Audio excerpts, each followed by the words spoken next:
Halo, ketemu lagi kawan di channel yang penuh manfaat ya. Oke, topik kali ini kita adalah usaha pengecatan krom atau kromium. Usaha pengecatan ini biasanya banyak dilakukan oleh anak-anak muda, teman-teman. Karena emang konsumennya sendiri ya anak-anak muda. Biasanya sepeda motor, mungkin teman-teman tahu ya, dicat dengan menggunakan kromium supaya mengkilat ya, supaya tambah keren biasanya. Oke, kita lihat ini teknik lebih dikenal dengan kromium. Di Indonesia teknik diaplikasikan pada kendaraan bermotor, terutama sepeda motor. Nah, seperti itu ya. Yang dicat biasanya itu swing arm, footstep, disc brake, behel, shock breaker. Ini banyak yang digunakan biasanya untuk mengecat-ngecatan. Jadi nggak semua sepeda motor dicat semuanya ya. Jadi hanya tertentu saja yang dicat kromium itu. Ini salah satu contoh pengusaha yang sukses ini di bidang electroplating atau kromium, Hendra Prayuda. Dia mulai tahun 2009 ya, karena dia memang mencintai hobi otomotif, jadi dia usahanya di bidang usaha kromium itu.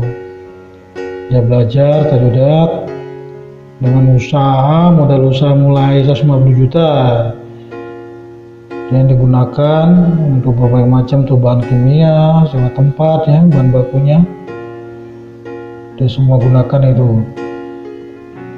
Jauh beda warna yang dihasilkan juga macam-macam ya. Jadi kromium itu nggak mulu warnanya nikel putih gitu, tapi ada warna merah, hijau, biru, muda, emas ya, hitam dengan bentuk krom ya. Jadi menarik sekali teman-teman ya. Krom itu nggak murni putih nikel, jadi ada macam-macam seperti itu. Anda mengungkapkan keunggulan Autochrome adalah bagi konsumen bahwa lapisan kromnya. Tarif kromium di Hendra itu 25.000 sampai 185.000 tergantung besarnya pengecatan yang akan dicat. Hendra mengantongi 2,5 juta sampai 75 juta dalam sebulan. 2,5 juta itu mungkin maksudnya sehari ya, atau 75 juta dalam sebulan. Setelah dikurangi biaya operasional segala macam sebesar 32 juta, lumayan.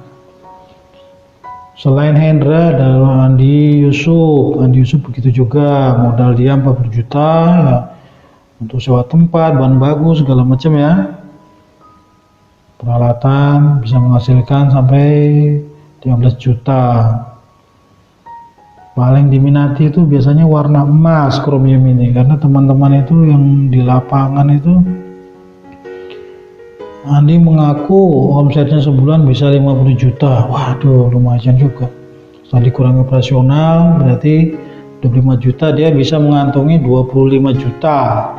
Operasional 25 juta, mengantongi 25 juta. Ya lumayan. Jadi cukup menghasilkan, menjanjikan sekali ya teman-teman ya, usaha ini, karena ya konsumennya sendiri banyak ya. Anak-anak muda ini kebanyakan yang memang gitu ya, senang yang sesuatu yang baru teman-teman. Dan kromium ini sebenarnya nggak cuma untuk sepeda motor, ada banyak, bahkan industri juga bisa menggunakan ya, untuk barang-barangnya dicat kromium. Andi mengeluarkan kocek 10 juta untuk biaya tempat, 15 juta bahan kimia masuk paketnya. Oke teman-teman, ini adalah yang tadi ya, ulangi lagi, emas paling diminati. Andi bisa menghasilkan, menerima 250 pesanan, banyak sekali pesanan ini. Pendapatan sehari 200.000 per hari, demikian pendapatan kantongnya dalam sebulan itu sampai 50 juta. 50 juta dikurangi operasional 25 juta. Amin ada lagi nih ya, salah orang lagi Amin, modal 90 juta. Itu juga terus.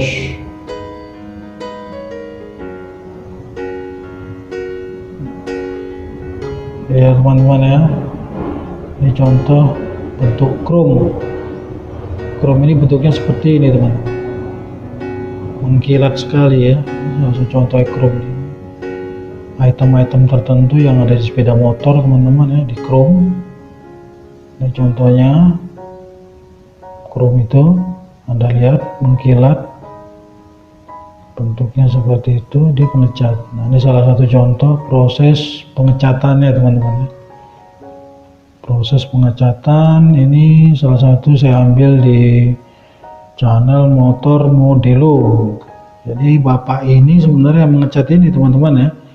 Dia juga menerima jika teman-teman mau belajar pengecatan. Dia juga menerima mengajari orang-orang yang mau melakukan pengecatan teman-teman. Anda bisa buka channelnya Motor Modelo nih teman-teman ya. Anda bisa channelnya, ada tanya ke adminnya di mana alamat dari bapak ini. Mulai dari pencampuran pengecatannya ya, bahan kimianya, sampai belajar penyemprotannya, ini diajari di sini. Lokasi ini bapak ini kurang, kalau nggak salah di daerah Bogor teman-teman. Jadi yang datang ke sini untuk belajar pengecatan ini dari berbagai daerah teman-teman. Mulai dari Aceh, dari mana, dari Jawa ya teman-teman, banyak. Lihat nih pengecatannya tadi mulai dari hitam sampai sekarang bening teman-teman. Sekarang udah bening sekali teman-teman, tuh seperti kaca teman-teman. Selain pengecatan menggunakan penyemprotan, chrome itu ada lagi menggunakan pencelupan. Nah, ini salah satu contoh menggunakan pencelupan teman-teman ya. Mengkrom benda-benda dengan pencelupan. Untungnya menggunakan pencelupan ini teman-teman ya, barang yang dicat itu mulai dari yang kecil-kecil, yang rumit itu bisa semua dicat. Tapi kalau misalnya dengan penyemprotan, sesuatu benda yang kecil-kecil yang rumit itu kayaknya bisa agak susah teman-teman ya. Tapi kalau ini, nah seperti contoh teman-teman ini. Nah ini kan kecil ya, kecil dan ada sudut-sudut tertentu yang agak rumit nih. Tapi dengan pencelupan dia semuanya bisa kena. Kalau saya sih, nah nih lihat ya bendanya nih ya, benda-benda seperti ini ya. Kalau misalnya disemprot itu agak susah ya. Tapi dengan pencelupan semuanya ya, sela-sela tentu yang kecil-kecil semuanya kena semua. Semuanya langsung bening seperti kaca teman-teman. Bagus sekali teman-teman. Jadi peluangnya ini besar sekali teman-teman. Lihat dengan pencelupan langsung disiram dengan air. Banyak menggunakan ini bahan bakunya air teman-teman. Selain bahannya sendiri untuk pengecatannya, banyak menggunakan air. Ini salah satu website ya yang menyediakan pelatihan untuk pengecatan chrome nih, sebagai contoh teman-teman ya. Saya cari di internet ini ya. Jika teman-teman tertarik untuk belajar pengecatan chrome ya, ini dia menyediakan juga pelatihan pengecatan chrome, pelatihan chrome. Apakah di sini menggunakan penyemprotan, apakah dengan pencelupan ya, tergantung dari paket yang ditawarkan. Paket-paketnya ada, ini harganya teman-teman ya. Bengkel chrome 100 liter semula 32 menjadi 30 juta. Teman-teman bisa buka websitenya jika tertarik. Dan gak mesti ini ya teman-teman ya, teman-teman bisa browsing lagi tempat lain ya yang mungkin lebih menjanjikan, harganya lebih bersaing dengan yang ini. Ini saya salah satu contoh saja mengambil. Jadi untuk usaha ini ya kita harus belajar teman-teman ya, belajar mengecatnya, harus tahu mesin pencecatannya dan bahan bakunya, pencampurannya harus tahu. Gimana juga harus belajar, nggak mungkin otodidak ya bisa ya, tapi ya lebih baik ada pemandunya kalau ini menurut saya sih ya. Oke teman-teman, semoga sukses dalam usahanya. Terima kasih.